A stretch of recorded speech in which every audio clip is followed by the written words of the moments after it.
Salut, me voilà donc de retour après une longue absence. Je vais donc commencer par quelques petites explications. Si j'ai été silencieux jusqu'ici, c'est pour la bonne cause. En effet, ça fait plus d'1 an que je travaille dans l'ombre sur un énorme projet qui me tenait à cœur, celui de lancer mes propres ateliers virtuels. Mais attention, je ne voulais pas juste vous donner des recettes, mon but c'est que vous puissiez devenir autonome. Pour mon premier atelier, je me suis attaqué à la bête noire de beaucoup, le croissant et tous ses dérivés. J'ai décortiqué chaque étape, adapté les techniques pro pour que cela fonctionne chez vous, c'est-à-dire dans votre propre cuisine, et surtout sans beurre de tourage ni laminoir. J'ai passé des mois à peaufiner ça pour créer une formation complète où on ne fait pas qu'apprendre comment faire, mais où on comprend comment ça marche. C'est la clé pour savoir vous autocorriger et faire des viennoiseries qui vous ressemblent. Pour accompagner ça, j'ai même écrit un livret d'une centaine de pages, une véritable encyclopédie de la pâte levée feuilletée avec des informations que vous ne trouverez nulle part ailleurs. Et pour fêter mon retour, je vais vous faire gagner 5 de ces livrets dédicacés et directement livrés chez vous. Mais attention, pour participer, il faudra répondre à une petite question technique que je cacherai quelque part pendant la recette, ou alors tout à la fin de la vidéo. Alors ouvrez bien les yeux et les oreilles. Et enfin une petite nouveauté, désormais mes vidéos n'auront plus de sous-titrage, mais une voix off. Et dites-moi en commentaire si ce nouveau format vous plaît. Et un dernier point, je vais donc reprendre mes vidéos au rythme d'une vidéo par mois afin de garantir une certaine qualité. Allez, assez parlé, maintenant passons à cette nouvelle recette. Commençons par la réalisation du sirop. Récupérez uniquement le zeste de la moitié de vos agrumes. À titre d'information, ce sirop devra être préparé au minimum 2 heures à l'avance, mais je vous conseille fortement de le réaliser la veille afin qu'il soit bien froid lors de son utilisation.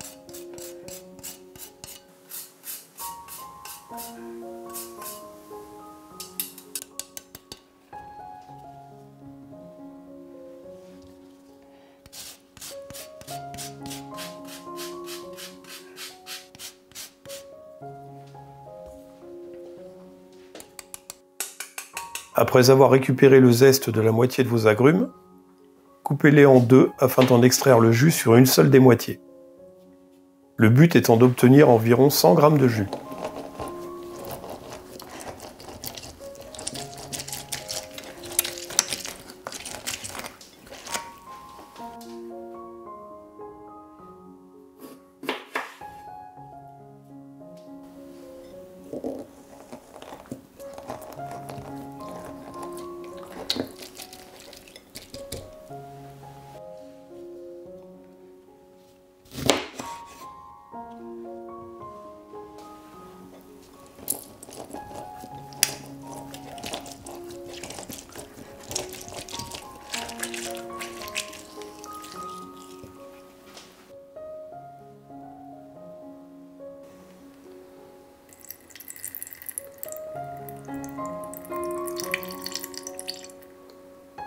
Si jamais il venait à en manquer, complétez avec de l'eau pour arriver à un total d'environ 100 g. Ensuite, ajoutez l'équivalent du poids du jus en sucre en poudre. Assurez-vous que tout le sucre s'humidifie correctement. Puis, faites bouillir le tout à gros bouillon pendant environ 30 petites secondes sur feu moyen, sans oublier de mélanger régulièrement.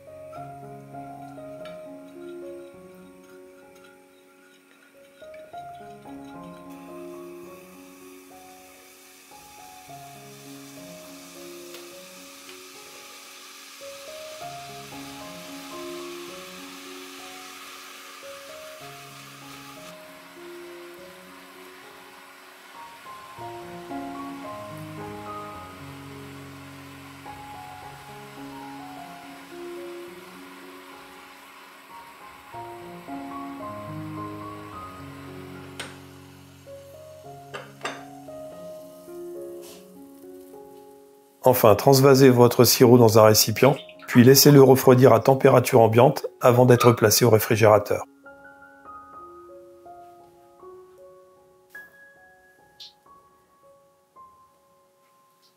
Avant de réaliser le pétrissage de notre brioche, il convient de réaliser quelques préparations.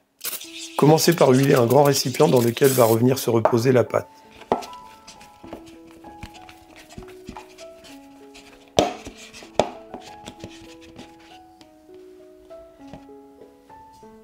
Casser ensuite 3 à 4 œufs afin d'obtenir au moins 165 g d'œufs entiers.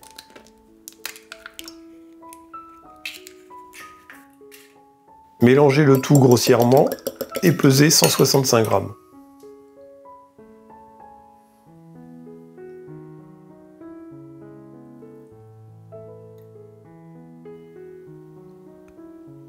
Ici j'ai de la chance, ça fait pile poil le bon poids. Zester un citron jaune entier, cela apportera une saveur subtile et agréable à notre brioche.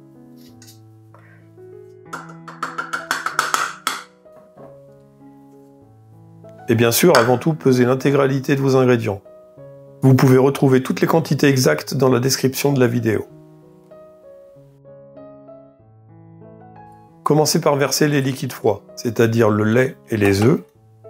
Émiettez la levure fraîche qui doit être cassante. Si celle-ci est molle, c'est certainement qu'elle a perdu de son efficacité.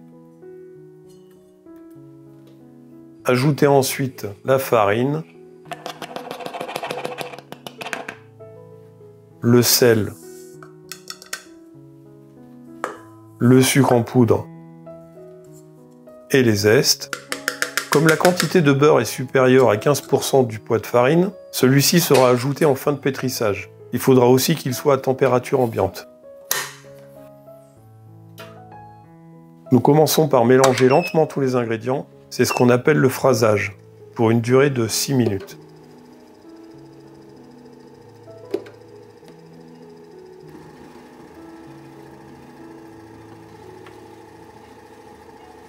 N'hésitez pas à racler les parois si nécessaire durant cette étape.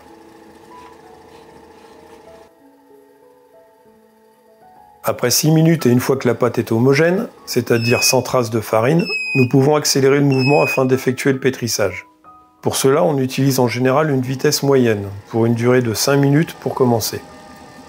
La durée de cette étape est très variable en fonction de votre robot et de tout plein d'autres paramètres. Nous recherchons à développer le réseau glutineux de la pâte tout en s'assurant qu'elle ne dépasse pas les 27 degrés.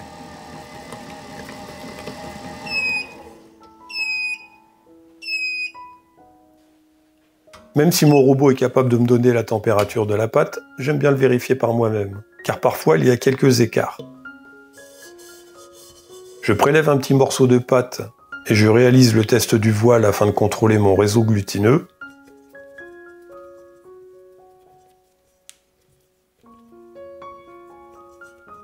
Là, je constate qu'il commence à bien se former, mais qu'il manque de résistance, alors je vais prolonger mon pétrissage pendant 1 minute.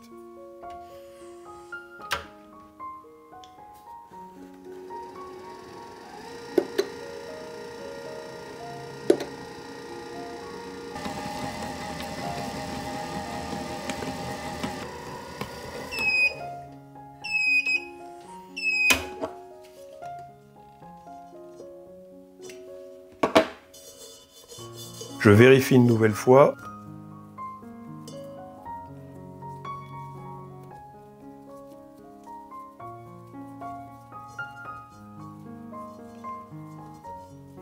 Mon réseau glutineux est plus solide, je vais donc pouvoir ajouter mon beurre.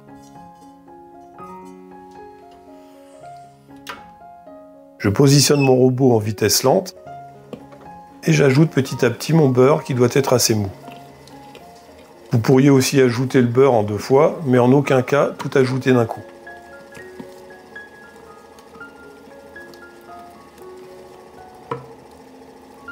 Ce qui est incroyable avec ce robot qui n'est autre qu'un pétrin, c'est son côté silencieux.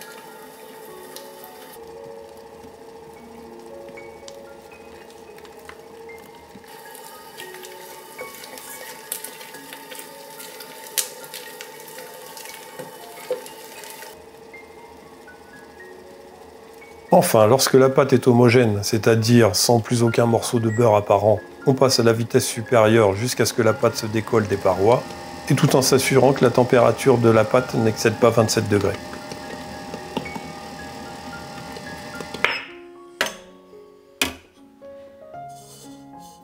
Je teste de nouveau mon réseau glutineux.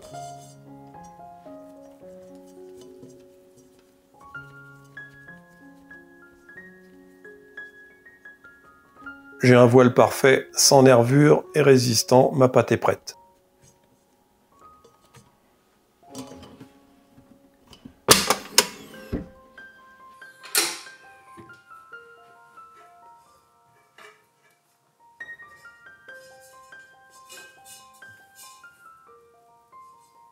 Évitez tant que possible de dépasser les 27 degrés car le beurre n'appréciera pas forcément.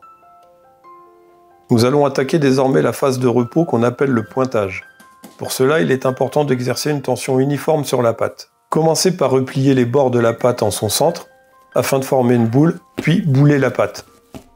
Le principe est de frotter la pâte sur le plan de travail tout en la faisant tourner, afin d'exercer une tension uniforme sur celle-ci. Lorsque la boule de pâte est bien lisse et assez ferme, il est temps de la déposer dans le récipient huilé. Couvrez-la pour éviter tout assèchement et laissez-la se reposer à température ambiante. Le temps variera en fonction de la température de la pâte, de sa texture et de la température ambiante. Pendant ce temps, voici une petite astuce pour vous éviter de galérer avec une règle. Utilisez un gabarit en carton aux dimensions de 20 par 35 cm, puis déposez dessus une feuille guitare.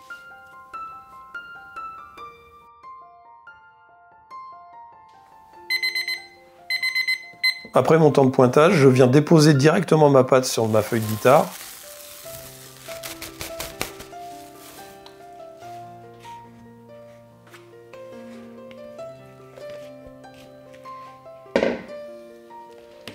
Puis, à l'aide de mes doigts, j'essaye de lui donner la forme au plus proche des dimensions du carton.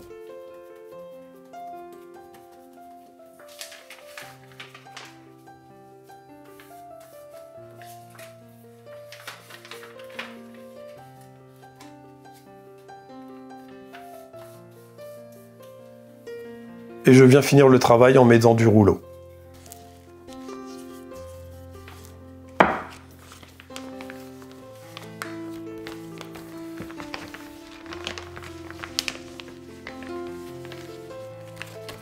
Mon gabarit est aussi très utile pour retourner la pâte bien molle à ce stade.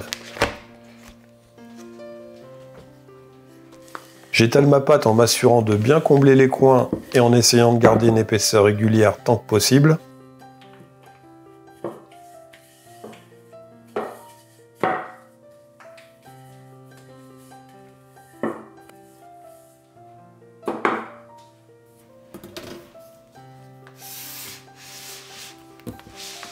Il est temps de bloquer la fermentation en la plaçant au congélateur pour une durée de 30 à 45 minutes. Le but étant de faire redescendre la température de la pâte le plus rapidement possible entre 0 et 3 degrés. À la sortie du congélateur, je vérifie sa température.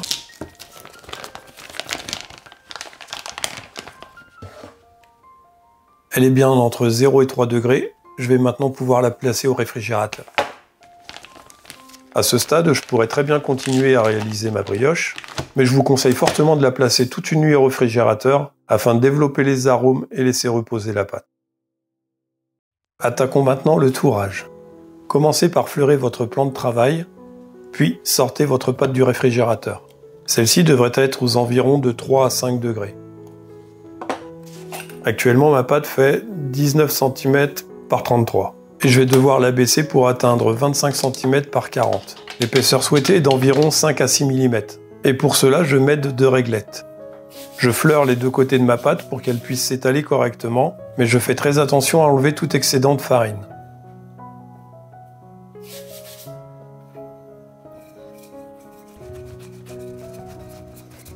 Les réglettes me permettent d'obtenir une épaisseur parfaitement régulière.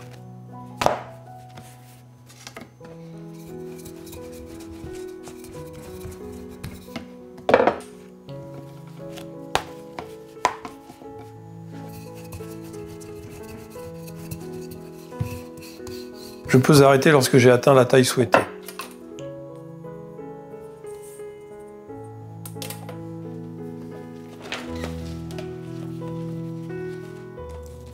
Il ne me reste plus qu'à la placer au congélateur, le temps de préparer mon beurre. Et je m'assure de bien la couvrir pour éviter que la pâte ne croûte.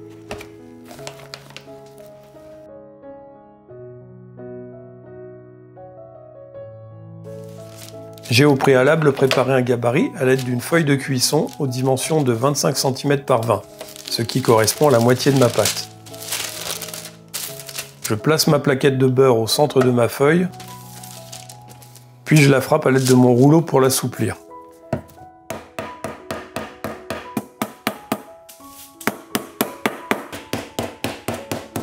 Je n'hésite pas à replacer mon beurre au centre si besoin et à le retourner.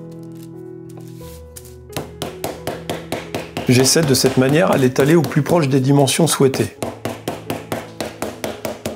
Je replie ma feuille correctement, Puis à l'aide de réglettes de 4 à 5 mm, j'abaisse mon beurre pour former un rectangle parfait.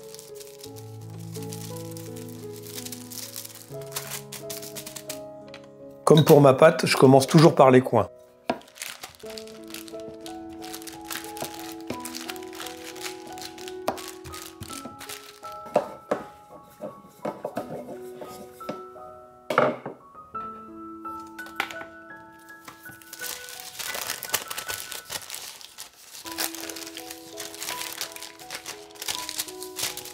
Je contrôle la température de mon beurre ainsi que sa texture. Il ne doit pas excéder 16 degrés.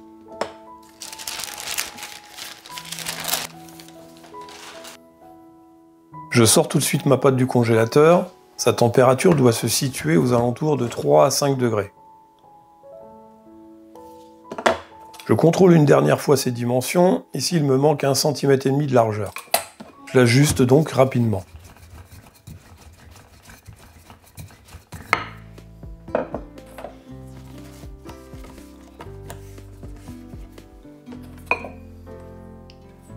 C'est parfait. Je récupère ma plaquette de beurre qui doit être malléable, c'est-à-dire ne pas se casser si on la courbe et avoir sensiblement la même fermeté que la pâte. Je dépose mon beurre au centre de la pâte.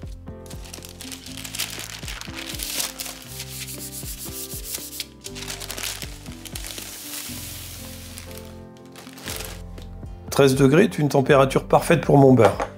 Je referme ma pâte sur mon beurre et je viens juxtaposer ma pâte bord à bord. J'évite tout chevauchement pour éviter une surépaisseur. Durant cette étape, il est important d'être assez rapide pour éviter que le beurre ne refroidisse trop vite au contact de la pâte froide. Cela risquerait de faire marbrer votre pâte. J'entaille les deux côtés pour faciliter l'abaisse et éviter d'obtenir des extrémités trop arrondies. Je fleure légèrement la pâte pour éviter qu'elle ne colle au plan de travail ou à mon rouleau. Ensuite, en m'aidant de réglettes de 10 mm d'épaisseur, je commence par exercer une pression sur les extrémités pour souder le beurre à la pâte, puis je fais la même chose en partant du centre. L'idée est d'allonger la pâte en appuyant simplement avec le rouleau tout en lui donnant un petit mouvement de rotation. Pour plus de régularité au niveau des couches, je fais la même chose en retournant la pâte.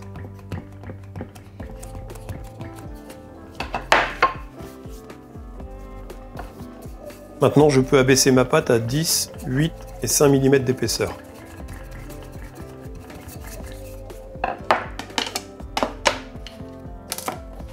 Je place mon rouleau au milieu de la pâte, puis je presse au maximum et j'étale. D'abord en haut, puis en bas. Il est important de voir la pâte s'allonger, sinon c'est probablement qu'elle accroche au plan de travail. Comme elle sera certainement trop longue, laissez pendre la moitié de la pâte dans le vide et étalez. Puis retournez-la tout simplement.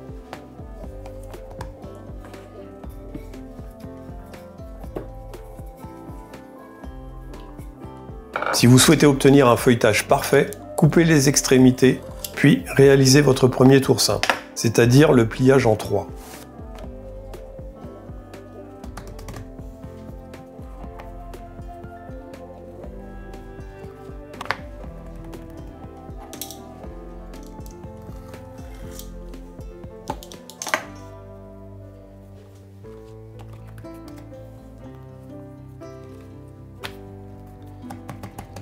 Consolidez le tout à l'aide du rouleau des deux côtés.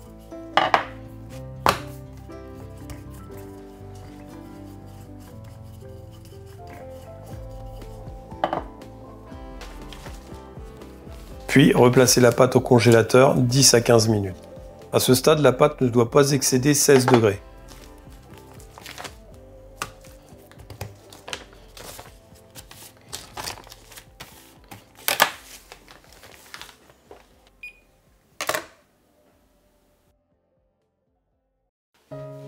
Assurez-vous que la pliure du pâton se trouve sur le côté. Entaillez les pliures pour faciliter la baisse.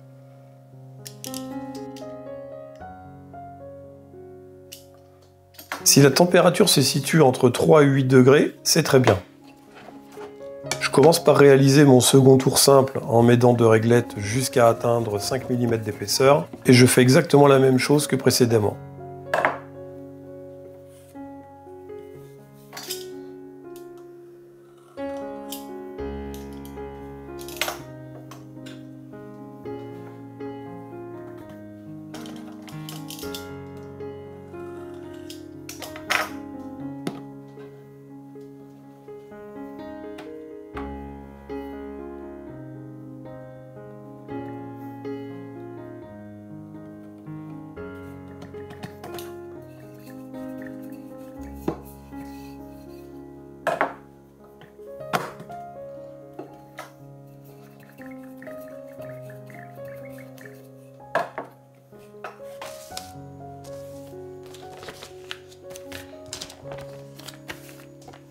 Ça repart au froid pour toujours travailler avec une pâte bien froide.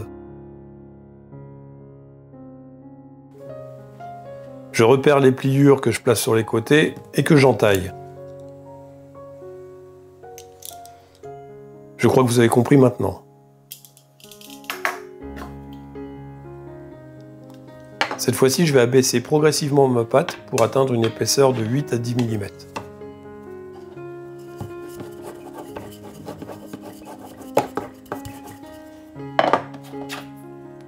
Je repère le centre du pâton afin de le découper en 2 parts égales dans le sens de la longueur.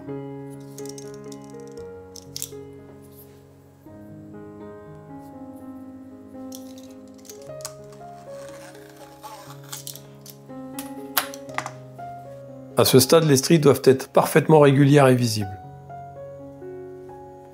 J'humidifie légèrement l'une des 2 bandes afin de venir superposer la seconde dessus.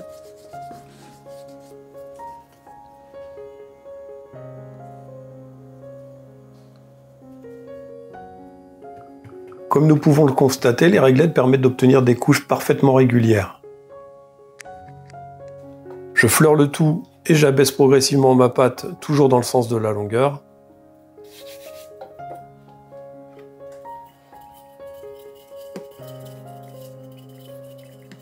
Je n'hésite pas à retourner mon pâton de temps en temps pour plus de régularité.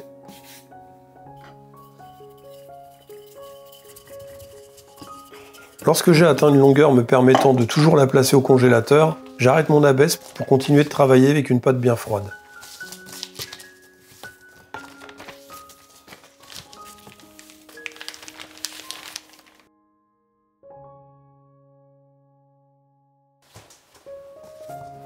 Ma pâte est de nouveau bien froide, c'est-à-dire entre 0 et 3 degrés. Je continue donc mon abaisse pour atteindre 8 mm d'épaisseur. Cette technique me permet d'obtenir une certaine longueur de pâte, évitant ainsi de devoir faire une coupe pour l'assemblage de ma brioche.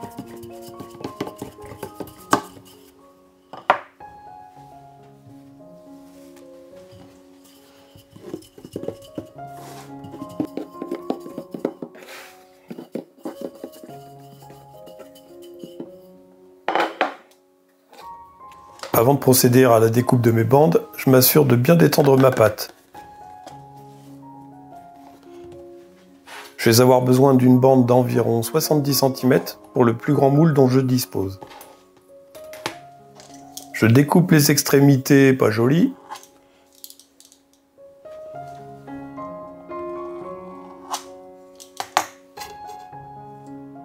Puis en fonction de la profondeur de mes moules, je vais découper ici une bande de 5 cm et demi et 2 de 3 cm et demi. En effet, pour cette vidéo, je vais façonner une grande et 2 petites brioches. En ce qui concerne la longueur de la bande, je vous conseille de multiplier par 2,5 celle de votre moule.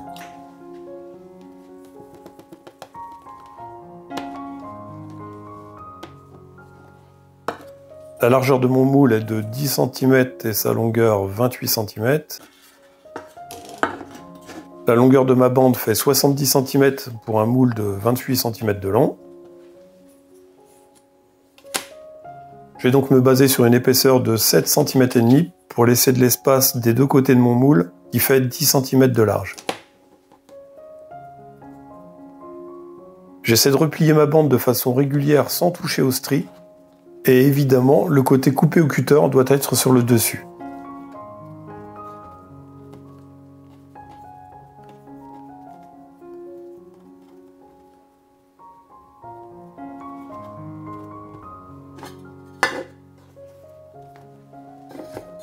Ensuite, j'essaie de placer correctement ma pâte dans le fond du moule.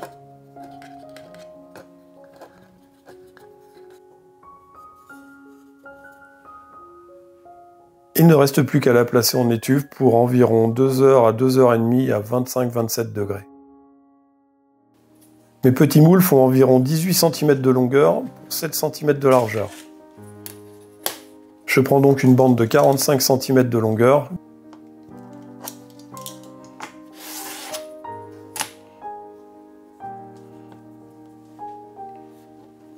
que je replie sur 4 à 5 cm de largeur.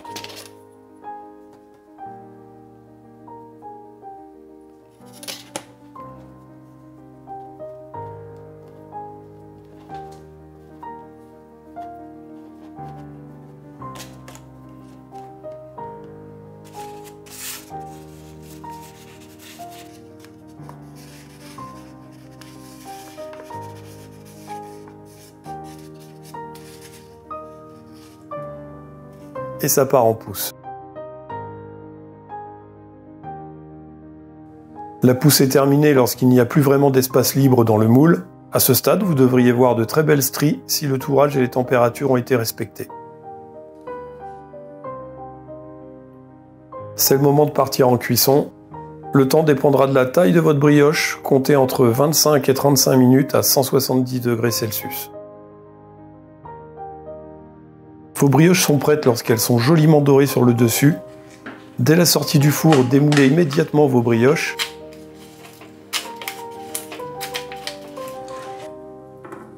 Et maintenant, place à l'étape gourmande, badigeonnez-les généreusement à l'aide d'un pinceau avec le sirop aux agrumes bien froid que nous avons préparé.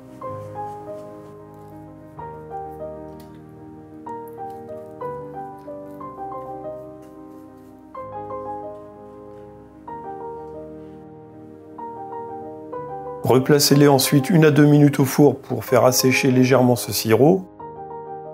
Puis, surtout, laissez-les refroidir sur une grille pour éviter qu'elles ne se ramollissent.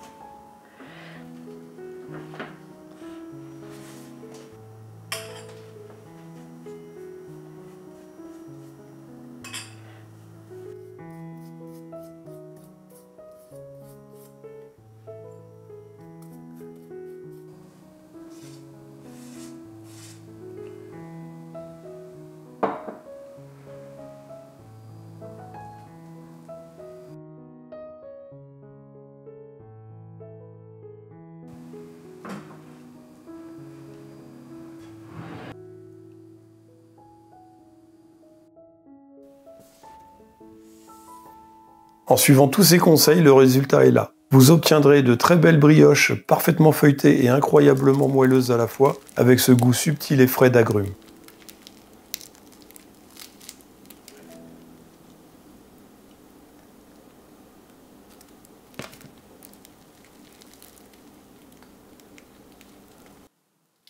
Voilà, c'est à votre tour de jouer. N'hésitez pas à me laisser un commentaire et bien sûr à liker cette vidéo si vous avez aimé. À une prochaine vidéo. Bye bye.